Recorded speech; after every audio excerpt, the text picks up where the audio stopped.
पेड़ दिखता था, पर हकीकत में उसकी नज़रें किताबों के पन्नों पर नहीं बल्कि सामने बैठी मीरा पर ही टिकी होती थी। जब भी मीरा उससे पूछती, श्रीधर क्या देख रहे हो, तो उस सक पकाकर कहता, कुछ नहीं, बस इस कविता का अर्थ समझने की कोशिश कर रहा हूँ। सच्चाई तो ये थी कि वो कविता मीरा ही थी, जिसे श्रीधर कभी पढ़ ही नहीं पाया। श्रीधर की आंखें मीरा को ऐसे देखती थीं जैसे कोई भटका मुसाफिर अपनी मंजिल को देखता है। वह उसे बेपनाह मोहब्बत करता था, पर क्योंकि उसका स्वभाव किसी शांत झील जैसा था, उसे डर था कि अगर उसने अपने दिल का हाल कह दिया तो शायद मीरा का यह साथ, यह दोस्ती का हक भी छिन जाएगा। वह अक्सर अपनी डायरी के पिछले पन्नों पर मीरा का नाम लिखता और फिर उसे धीरे से काट देता, जैसे अपने ही चाहत को दुनिया की नज़रों से छुपा रहा हो।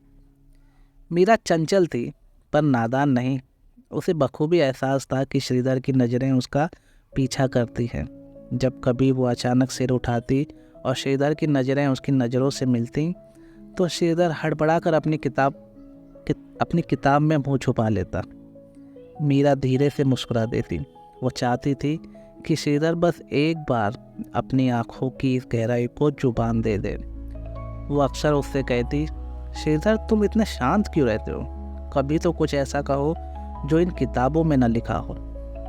उस वक्त श्रीधर का दिल जोर जोर से धड़कने लगता, पर वो बस एक लंबी सांस लेकर रह जाता।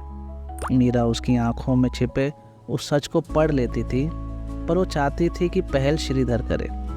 वो उसके मुंह से उन शब्दों को सुनना चाहती थी ताकि वो अपनी रूह का हाथ उसके हाथ में दे सके। एक शाम कॉलेज खत्म होने के बाद अचानक जोरदार बारिश होने लगी। लगभग सब लोग जा चुके थे।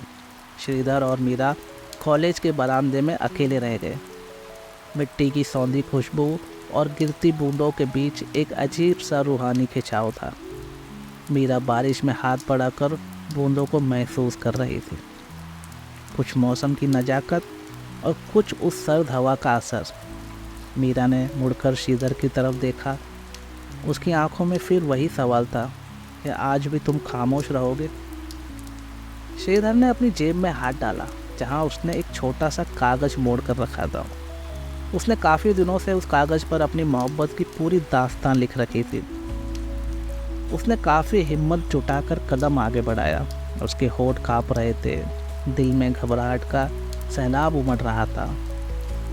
पर तभी पीछे से किसी दोस्त की आवाज़ आई और वो पल भी रेत की तरह हाथ से निकल गया।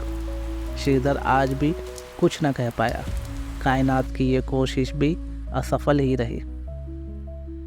फिर धीरे धीरे वक्त बीता। मीरा श्रीधर के इजहार का इंतजार करती रही और श्रीधर हर बार कहने से चूक जाता। हालांकि इन दिनों में इन दोनों की दोस्ती और गहरी हो चुकी थी, पर अब भी इस दोस्ती पर मोहब्बत की मोहर नहीं लगी थी। फिर आया कॉलेज का आखिरी दिन। हर कोई विदाई की खुशियों और भविष्य की योजनाओं में व्यस्त था। श्रीधर के पास एक आखिरी मौका था। उसने अपनी जेब में एक छोटा सा खत रख रखा था जिसमें उसने अपने दिल की हर तड़प लिख दी थी। पर जब मीरा विदाई की साड़ी पहनकर उसके सामने आई तो वह इतनी खूबसूरत लग रही थी कि श्रीधर के शब्द उसके गले में ही फंस गए। श्रीधर आज भी कह नहीं पाया। मीरा की आंखों में एक उम्मीद थी जो अब धीरे धीरे उदासी और एक अजीब से शक में बदल रही थी। मीरा को मन ही मन लगने लगा, शायद मैं ही गलत सोच रही थी। शायद श्रीधर के मन में मेरे लिए वैसा कुछ है ही नहीं जैसा मैं सोचती हूँ। शायद वो मुझे अपना एक दोस्त ही मानता है। उसे अपनी उम्मीदों पर दुख होने लगा। उसने श्रीधर का हाथ पकड़कर बड़े भारी मन से कहा, अपना ख्याल रखना श्रीधर, पता नहीं अब कब मिलेंगे। श्रीधर बस देखता रह गया। वो कहना तो चाहता था, मीरा ठहर जाओ, तुम चली गई तो मेरा वक्त रुक जाएगा, तुम बिन मेरी दुनिया अधूरी है। पर उसकी जुबान से सिर्फ यही निकला, हम जरूर मिलेंगे मीरा, तुम भी अपना ख्याल रखना, तुम मेरी सबसे अच्छी दोस्त हो। मीरा के लिए वो दोस्त शब्द किसी तीर की तरह था। उसने एक फीकी मुस्कान के साथ सिर झुकाया और अपनी आंखों के कोने में आए आंसुओं को छुपाते हुए वहां से मुड़ गई।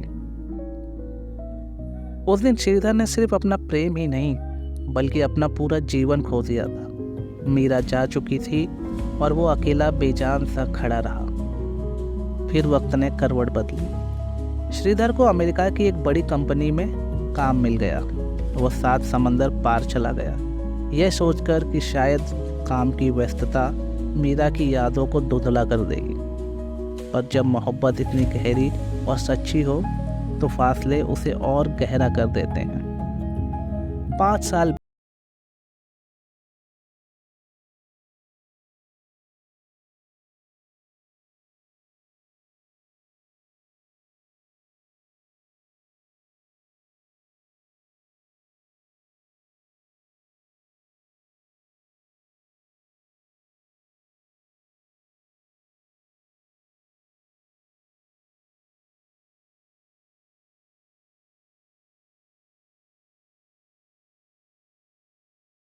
उसके सीने में एक उम्मीद की लौ जल रही थी। मीरा, उसे लगा था कि शायद वक्त ठहर गया होगा। शायद मीरा ने उन अनकहे शब्दों को उसकी खामोशी में सुन लिया होगा और आज भी उसी मोड़ पर खड़ी उसका इंतजार कर रही होगी। जैसे ही श्रीधर ने अपने पुराने शहर की मिट्टी पर कदम रखा, यादों का एक सैलाब उसे भिगो गया। उसे लगा हर गली, हर चौराहे के पास मीरा की परछाई खड़ी है। वो सीधा अपने कॉलेज के पास वाली उसी कॉफ़ी शॉप पर गया जहाँ वे कभी साथ बैठा करते थे। श्रीधर ने अपने उन सब दोस्तों से बातें की जिनसे बरसों से कोई बातचीत नहीं थी। बातों बातों में उसने बड़े संभल कर मीरा का जिक्र भी छेड़ा। उसने अपने सबसे करीबी दोस्त से पूछा, यार वो मीरा, उसके बारे में कुछ पता है? कहाँ है वो आजकल? दोस्त ने एक लंबी सांस ली और जमीन की तरफ देखने लगा। उसने कहा, श्रीधर, तू तो अचानक बिना कुछ कहे चला गया।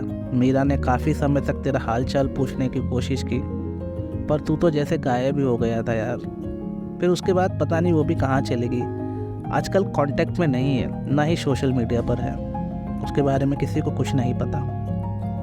ये सुनकर श्रीधर के पैरों तले जमीन खिसक गई। उसे उम्मीद थी कि मीरा ने इंतजार किया होगा, पर उसे यह एहसास नहीं था कि इंतजार की भी एक हद होती है। उसे अपनी कामयाबी, अपना पैसा और वो 5 साल सब जहर लगने लगे।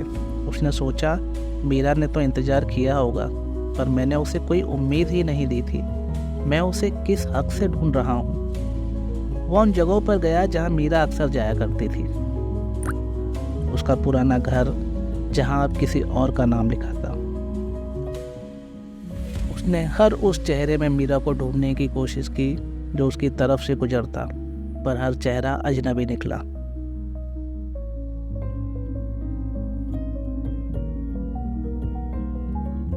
जब उसे यकीन हो गया कि मीरा अब इस शहर की हवाओं में नहीं है, तो उसे उस शहर से नफरत होने लगी। उसने तय किया कि वो यहाँ नहीं रह पाएगा और फिर उसने अपना शहर छोड़ दिया और दिल्ली आ गया। दिल्ली में उसे एक बड़ी आईटी कंपनी में नौकरी मिल गई।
वो मीरा थी।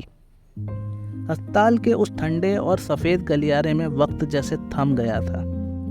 श्रीधर के हाथ से खून की बूंदें फर्श पर गिर रही थीं, लेकिन उसे उस जिस्मानी दर्द का एहसास तक नहीं था। उसकी फटी हुई और धुंधली नज़रें सिर्फ उस बेंच पर टिकी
किया था, या उसका पीछे हट जाना ही उसकी मोहब्बत की असली गरिमा थी? अगर श्रीधर ने उस दिन हिम्मत दिखाई होती तो कहानी का अंत कुछ और ही होता।